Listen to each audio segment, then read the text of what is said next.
5, 4, 3, 2, 1. CTS Podcast, episode 63. We return 2 days from the midterms. 2 days. 2 days from the big red wave. You think? Oh, yeah. Yeah. I think. And I think most people kind of assume that that's what's going to happen. I was watching some Meet the Press this morning, and they were talking to Rick Scott from Florida, and he was like, they were like, what would happen if you guys didn't win? And he was like, I'm not even going to talk about it. I'm so confident that we're going to take control of the House and the Senate that I'm not even going to talk about it, which who knows if he's just kind of projecting, but yeah, it looks. And, you know, obviously I don't think either of us really care that they're going to retake it, but it certainly looks that way. Do you know Michael Moore? Do you know who Michael Moore is? I don't. So he's a political commentator, far left, you know, kind of Bernie supporting guy. Yeah. Michael Moore. You don't know who Michael Moore is? The name does not sound. I'm sure if I saw a picture, I'd probably recognize. Pull it up. All right. But so he's a commentator, far left. Well, I think he's like a movie guy too, though. That's why I'm surprised you don't know him. I might just be like the name's not ringing a bell. But so Michael Moore is an American documentary filmmaker. Show me pictures. This is what he looks like. He's a real looker. I don't recognize him at all. Really? Yeah, not at all. Nothing. Nope. Nothing sticking there. Nope. Anyways, they're interviewing him, and he's like, yeah, I think the Democrats are going to sweep, and all of this polling is favoring the Republicans. I'm like, historically, The polling never favors the Republicans. never, Ever. favors the Republicans. Because I just don't think Well, and even like it's really hard to poll Republicans, right? Because, I mean, unless you go, I just don't think a lot of, you know, sort of the middle class, upper middle class Republicans really participate in polls all that much. I think you can get a fair sample of older Republicans, but I think there's a lot of younger Republicans too. well, and that's just how it is. Like, regardless of the reason, is the polls have never usually Republicans outperform the polls, even if it's not enough to win. Well, what's insane is the Democrats are kind of losing ground in a lot of what most people would consider like insanely solid blue states. Yeah. Like Washington's Senate race, for example, is within 3 points. Yeah, that's Rick Scott was saying. He thinks they have a chance at winning Washington, which would be crazy. And Oregon? Yeah. A Republican governor in Oregon? Yeah. Arizona? Dems won the runoff in New York. There was that one runoff to fill the seat. They won, but barely. It was really tight margin. Well, and they're going to lose. They're projected to lose 3 seats in the House, in New York's House. So it's a little weird. I think, you know, obviously we're going to look at victories from DeSantis. You know, California, it doesn't look like the tides are shifting that much. Newsom is still pretty popular. Newsom was giving a interview the other day, and they asked him if he saw a red wave coming, and he was like, yeah, it's coming. Really? He was like, you can feel it. That's crazy. Well, it was funny. I saw it kind of similar. It was on that Meet the Press this morning, and said, these are the most important issues to voters based on like our poll of our viewers. And so they had all these kind of like one of those word clouds pop up, and the bigger the word, and the biggest one was inflation, but then there's other stuff like women's rights, kind of healthcare, like Medicare for all, those things. But I thought that was funny because NBC Meet the Press viewers are not, like, you're not exactly taking a kind of even poll of all possible voters. So these are the most important issues to voters in this upcoming election. Here's why we know is because we asked our viewers. Yeah, and I think the Democrats overestimated how much abortion was going to be able to stand up to the economy as far as an issue. So I heard what people said is that in solidly blue states, it's not an issue, since no matter what, it just goes to like states' rights is kind of what it's being pushed for. And so like voters in blue states aren't that worried about it because they know their state's going to protect it, and so it's like in those battleground states, the economy seems to be a much bigger issue for voters than any other issue right now. And moving on to the economy, the Federal Reserve came out and said this last week that they're raising interest rates by 0.75 percentage point again. That's 4 consecutive 75 basis point hikes in a row, which is, for example, A lot. this is the most rate movement upwards in the history of the Fed in a year. So it's a lot. It's pretty scary. The Federal Reserve Chair, Jerome Powell, says that, he claims that he has a toolbox to fix an overcorrection on rates. So if they go too high, he says, I can fix that, but I can't fix rampant inflation. Yeah. So, Which doesn't feel unreasonable to say.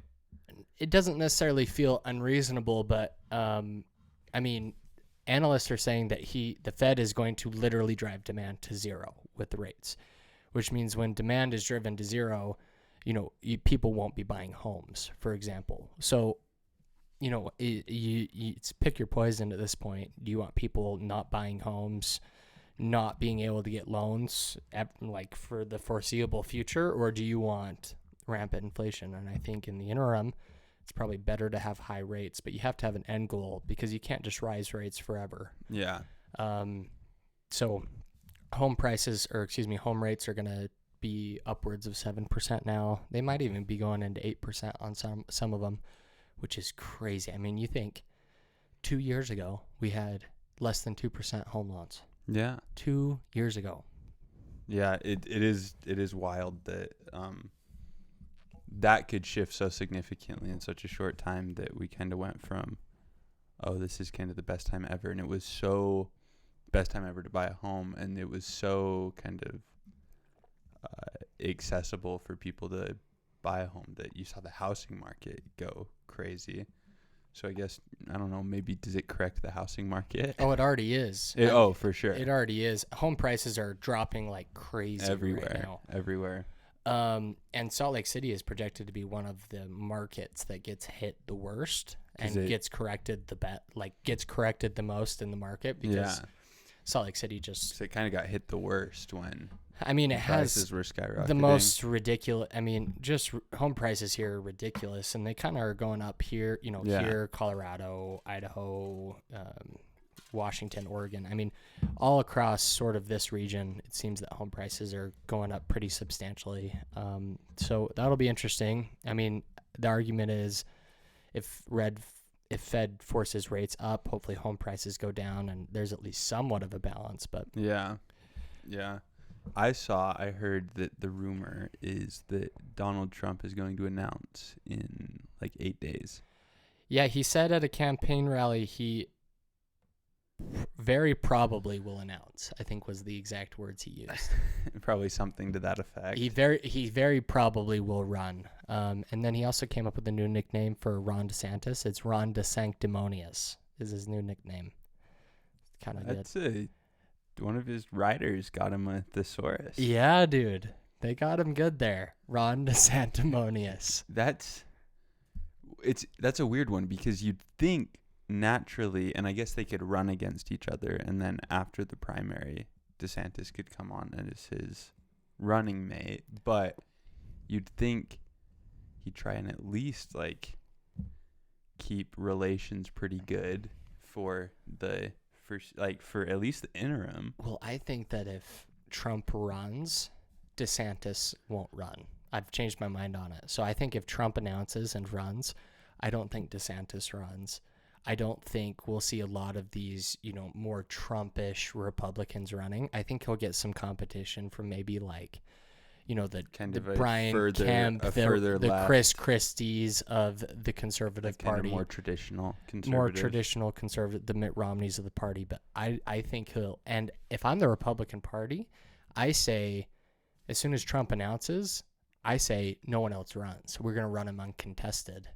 and then everyone can run in 2028 or whatever. Because if the Republican primary goes through another primary like they had last time around with Donald Trump, it's going to mean the end of a lot of people's political lives. You I mean, think? think about what he did to Rubio. Think about what he But did Rubio, to. I mean, Rubio's still. Think about what he did to Lindsey Graham, Ron Paul.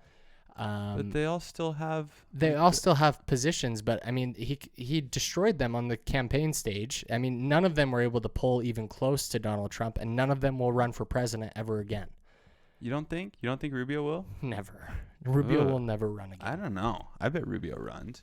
No, I don't think so. I think it would be a stretch to think Rubio runs. I just don't think he's very.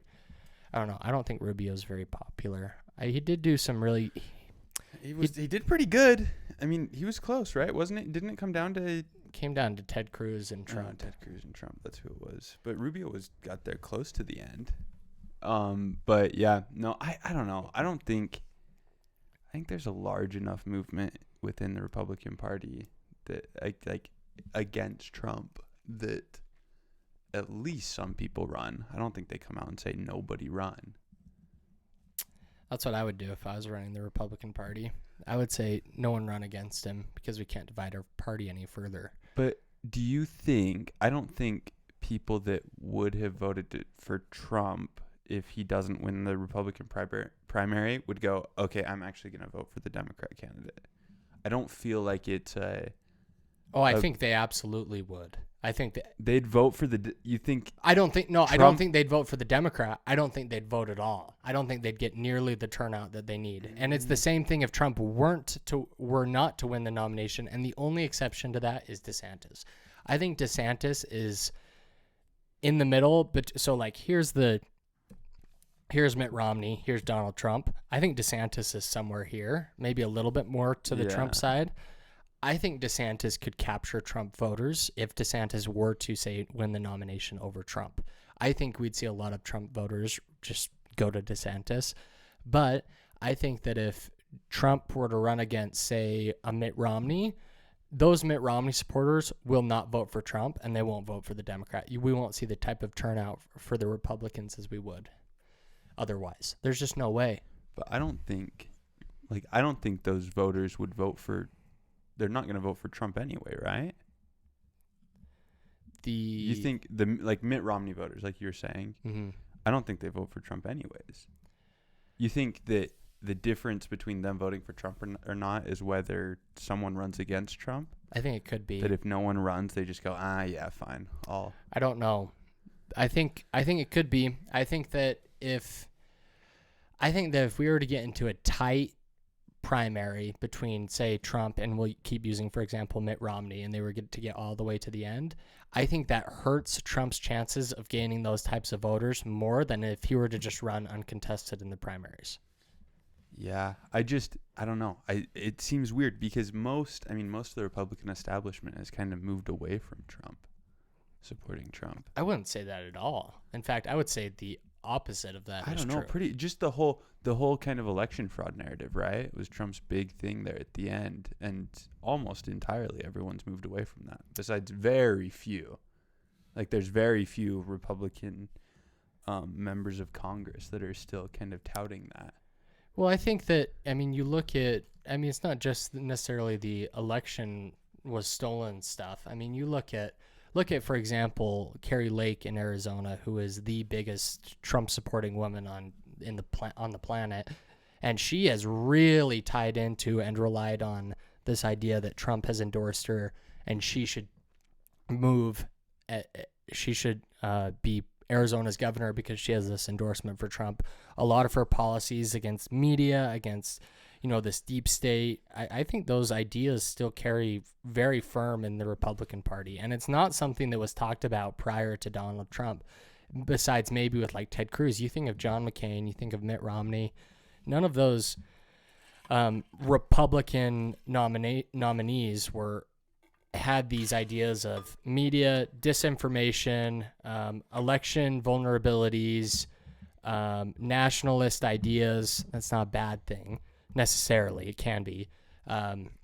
All of these ideas still ring true for a lot of Republicans, I think. Yeah, no, I could see that. I don't know. It just feels like, and maybe it's just the fact that the media I consume isn't as focused on Trump anymore.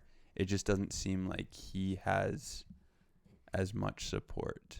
I mean, just in the very fact that you go uh, with like I know that's not his only issue that he talks about, but the election kind of conspiracy that like prominent Republican leaders have come out and said, hey, like the election was free and fair. Like it's ridiculous to claim otherwise. Feels like a pretty significant blow against Trump's messaging because he still talks about that. Like he hasn't let that go. I think I agree. I do think there's plenty of Republicans in the Senate that still allude to this idea of election vulnerabilities, but I would agree. I think there's been a general shift away from that narrative, just because I don't think it's very popular amongst voters. It's not something that if you continue saying it just strengthens your point. But going off of election stuff, in Arizona, have you been seeing what's happening at polling boxes in Arizona? It's like they are like cops, like No, so there's just armed Republicans like in full military gear with like AR-15s that are just walking around polling places. And this isn't just like some conspiracy. I mean, there's literal court cases and the courts have told them that they can't do this. so just arrest them. Dude, like talk about, like I was watching they interviewed a guy that was about to drop off his ballot and he was like, this is absolutely ridiculous. I've voted Republican every single election my entire life and I did not drop off my ballot today. I had to cover up my license plate and I went home. Yeah, I mean, like, can you imagine if me and you went to the polling place down the street and there was just people with AR-15 standing there? well, Like, they should just get arrested, right? I mean, like no questions asked. That's intimidation. I And agree. that's your intent, and you should be arrested for it.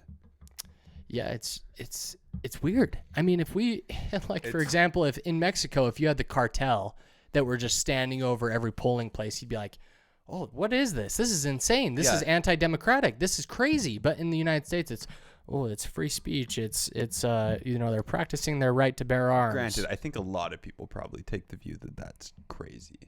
I think there's a pretty loud minority of people that are saying, "Yeah, no, we should let people stand around polling boxes with guns." Yeah, I think for sure most people think that's just verifiably insane. But it's crazy that it's even happening. They should go to jail. I'm glad that you think that because, I mean, and we're the biggest proponents of free speech of anyone, and that's just ridiculous. Well, you can't. That's like an active threat, right? Why? I think so. Why are you there? Right. Like, I mean, if you don't have any other reason to be there other than to walk around near a polling box, that's intentional intimidation. Mm-hmm.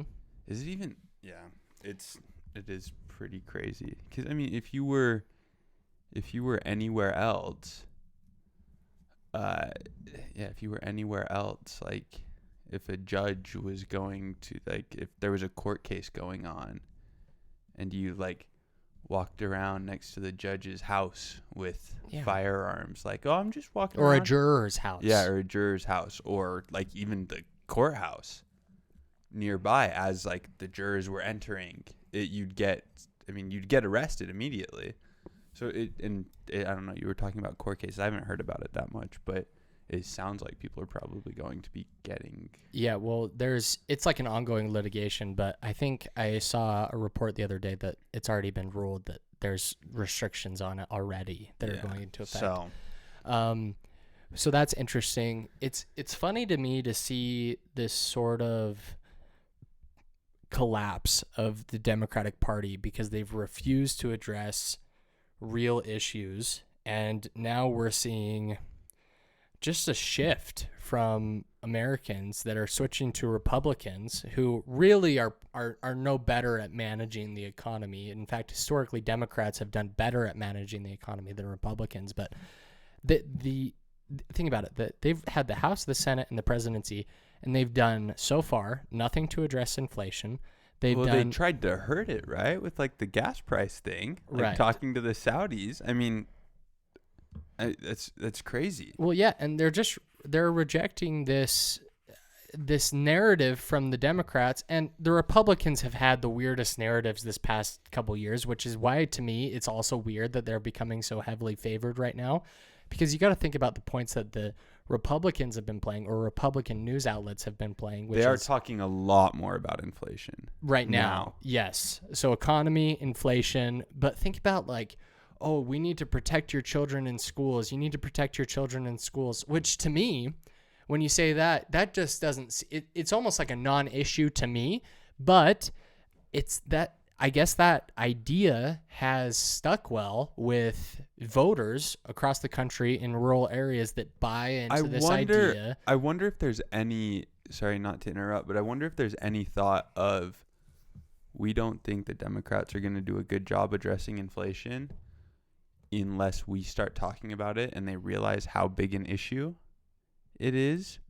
And so you kind of back off of it and let it get to such a bad point, and then leading up, because that's been a primary issue that I've heard tons of Republicans running talk about, is inflation is number one talking point for most of them during the cycle of the midterms, or at least what I've seen. And that might not be in the last like 2 years what kind of the news outlets have always been pushing, but all the candidates I've seen, inflation is one of their top issues, unless it's like like Marjorie Taylor Greene or people like that. But Yeah, I think, well, and I think another thing that is sort of, we're seeing pushed hard in more local election, not necessarily at the federal level, but is crime, as I've seen, is a big one in states like Washington, Oregon, even Arizona, New York. We're seeing crime be brought up. I mean, dude, violent crime is on the rise. I mean, if you just look at the data, violent crime is going up, and no one seems to really want to do anything about it, which is weird to me. In fact, this brings me to my next point. In a state that is experiencing rises in violent crime, New York, Obama, Biden, and Kamala were all in New York campaigning for the governor's race in California. Doesn't that seem crazy to you that they would spend their time in New York and try to make sure that New York stays blue, which of course it's going to. New York, I think you would, at this point, New York is going to be blue for the very long foreseeable future, instead of spending time in states like Washington, where you have a super close Senate race, where Obama is super popular amongst Democrats everywhere across the country. I just wonder if there's, the reason we're seeing these races shifting is higher turnout from Republicans.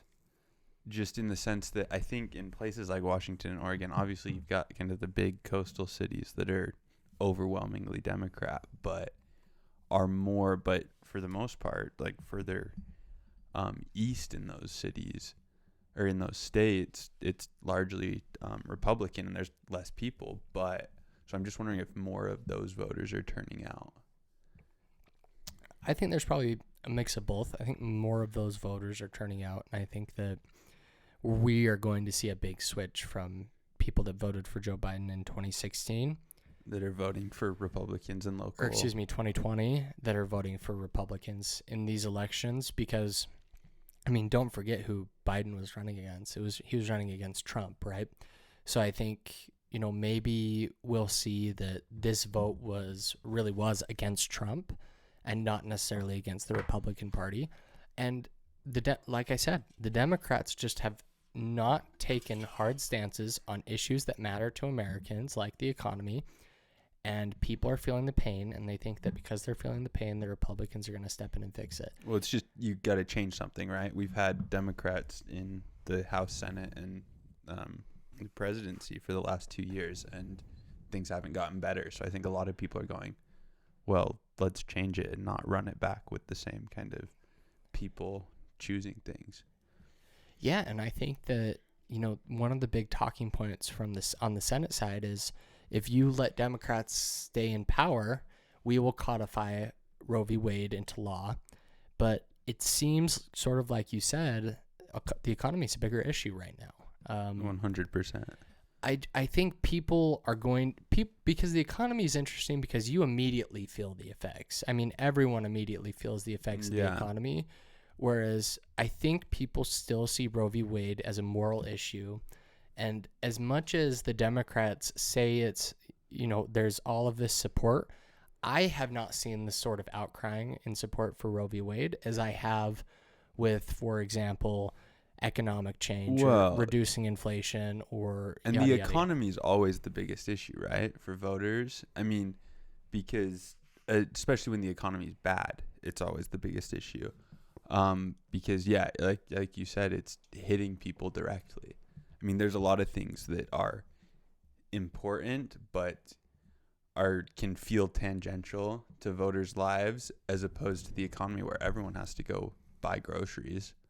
Everyone has to see the price of milk go up. Everyone has to see like them not being able to buy the things that they want to buy or need to buy. Rents going up, all those things. So I don't know. I think that's pretty telling that whoever focuses the most on whoever has their message be most about improving the economy. Well, and Republicans have always done that better than Democrats. Yeah. They've always ran on the economy better than Democrats. Whether they ran the economy better than Democrats is different. I think historically Democrats have done just as, or if not better than Republicans. But as far as in taking an issue on the economy, Republicans have always done better at campaigning on that stuff.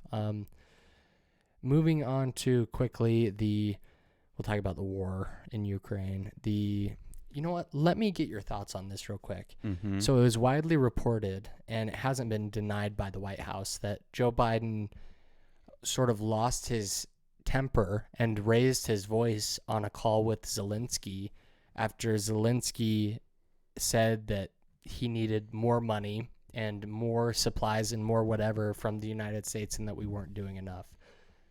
Have you heard about all this reporting? I've heard about it. Those are, I don't know. I hate the behind closed doors, like the reports of, like this happened on a behind closed doors phone call. Cause it's always I don't know if that happened, I guess, what are you asking? Like, what's your question? Well, I don't even think, because the White House hasn't denied it and because it's been reported by both it's probably true and right news outlets, I think it's probably true. I just think that it's absolutely ludicrous that he's saying the United States could be doing more or asking for more money. I think it's absolutely ludicrous. Well, it's and this could be getting into exactly what he said, and we don't know exactly what he said, but if he did say you're not doing enough, that feels very, I don't know. It to me, if I was in, and obviously like I can't relate to his position at all, but I think I'd be doing my utmost to make sure that the people helping us the most, the U.S., felt appreciated. But we're also aware that we could always use more support, but not that we're saying, because saying like you're not doing enough feels like you're not trying, you don't really want to help us. So it just seems a weird play by Zelensky to kind of antagonize the people that have done the most to support their efforts. Yeah, and I think, I mean, I don't see how. I mean, what more do you want? Do you want us to put boots on the ground? Because that would mean just more dead money. American soldiers. But I mean, at some point, more money until what, Henry? At what point does it stop? Until Russia stops invading. So 600 billion, 700 billion? I'm not setting the number. $1 I'm trillion? saying, as the president of Ukraine, I'd want as much money as the U.S. could give me. We've given them enough, is my opinion. Yeah, but if you were the president of Ukraine, you probably wouldn't be saying that. You know what, America? I wouldn't be know pissing Russia's off the biggest ally that I have. And that's what I was saying too. That's what I said too. But I think if you're the president of Ukraine, you are always asking for as much money and support as you can get, no matter what. Yeah. I don't know. But moving on, what I was originally going to get to, the Chancellor of Germany met with President Xi this past week, and shortly after their meeting, President Xi warned Russia against using nuclear weapons and said it would be a red line. They would cross the red line if they used nuclear weapons, which... I think that's a big deal. Yeah, and I mean, who knows how serious he is, but for him to say it publicly... For him to say it is a big deal, because I think whether or not we believe that China will do anything, now Russia believes, well, we can't drop nuclear weapons. And I think, there was an interview that the Russia's foreign minister to the UK gave in an interview to a BBC interviewer, basically said, we have no intentions of using nuclear weapons, and it's already been confirmed by the government of Russia that we have no intentions of using nuclear weapons. That's probably what you'd say if you planned on using nuclear weapons. Yeah, but it's hard to trust that. But I also saw an interview with Boris Johnson where he was like, I don't think there's any way Russia uses nuclear weapons. So it's like, it feels less and less like that's going to be the outcome. Yeah, and I think they have to know. I mean, they have to know that if China is coming out, and China is the only one that could save Russia. China was your only chance at having an ally that could help you compete with the rest of the world. And quickly, before we end this episode, we should probably talk briefly about what North Korea has been up to. North Korea has been launching... Shenanigans. Yeah, some serious tomfoolery, debauchery from the state of North Korea. Downright ne'er-do-well. Yeah. So they've been launching, test missiles, ICBMs off the coast near Japan and over Japan, including near the coast of South Korea. And, it's just weird to me, because it's one thing to mess with South Korea, but I think Japan's people don't realize how big of a superpower Japan is. I mean, they have the fourth biggest economy in the entire world. Well, and they have the complete support of the West. Yeah, right? I mean, yeah, and the United States has a very, very big treaty with Japan and South Korea. And I think the EU has a big treaty with Japan. And I mean, just think about their positioning, because if North Korea were to launch an unprovoked attack on Japan or South Korea, I don't see Russia getting into that fight. They're more worried about with NATO encroaching on their borders. China's not going to get involved in China's that fight. Basically already set their stance on issues like that. Yeah, and think about, you've got Australia, New Zealand, Japan, you've got the West, you've got the United States across the Pacific, or is it the Atlantic? I think it's the Pacific. That's embarrassing. It depends on which way you go. From Japan to Alaska, you cross the Pacific. Yeah, that's what I said. Mm-hmm.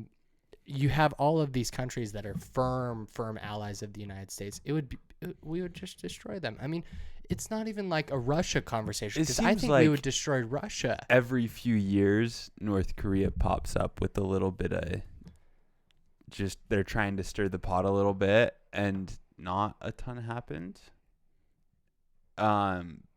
Because I feel like every few years it's because before when Trump was meeting with Kim Jong-un, it was they're testing missiles. We have these satellite images of them building missile bases and stuff, and then we talk to them and go, and I don't know. It seems like it's kind of worked out with North Korea in the sense that they're just, most of the stuff they do doesn't really have a huge effect. So, last thing real quickly that I almost forgot about. Israel had another election. They re-elected Benjamin Netanyahu, who was under investigation for corruption. This is his third time being elected to prime minister.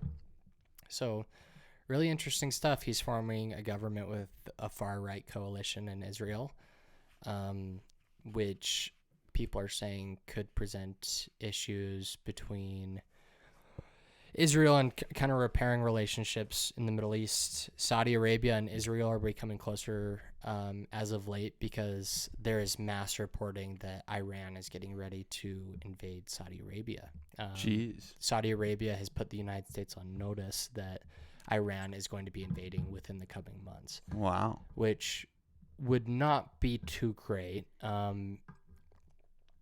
because I think we would go to war for Saudi Arabia, even with how tense the relationships have been as of late.